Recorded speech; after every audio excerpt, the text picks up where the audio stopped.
Mag-aangkat na nga abot sa 500 toneladang bigas ang National Food Authority mula sa mga karatig bansa sa Asia bilang paghahanda sa lumalaking pangailangan ng mga biktima ng Yolanda.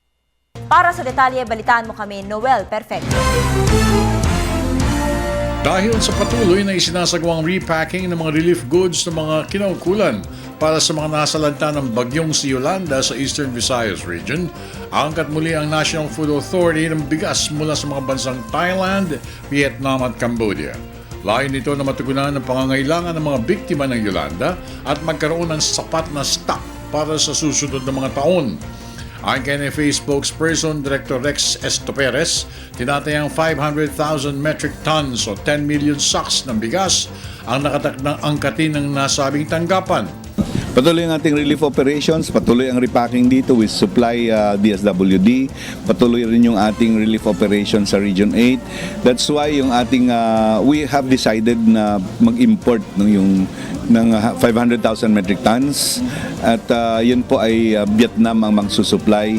Mga 120 to 250 metric tons, 1,000 metric tons ang deliver ngayong December at by next year, yung early next year na yung balanse. Yan ay precautionary stocks natin. Kasi patuloy ang ating relief operations. Ngayon malaki ring bagdan yun ang nababawas sa inventaryo natin. Sa taon, ayon kay Estoperes, inaasahang 5 milyong sako ng bigas o kalahati nito ang darating sa bansa upang suportahan ang programa ng DSWD. Depende ho yun sa pangailangan ng ating pamahalaan, no? Especially yung DSWD. At sa NDRRMC naman, sinasabi naman na until when. No? Kung ito'y patuloy pa, wala naman tayong magagawa doon dahil tayo naman part of the government, patuloy rin ang ating pagsusupply sa ating relief, lalong-lalo na sa DSWD. So, samantala, tiniyak naman ng DPWH na makukumpleto na ng kagawaran ng 154 na mga units na matitirhan ng mga pamilya na apektuhan ng bagsik ni Yolanda. 2,976 families ang inaasahang makakatira sa mga matatapos na units bago pa magpasko.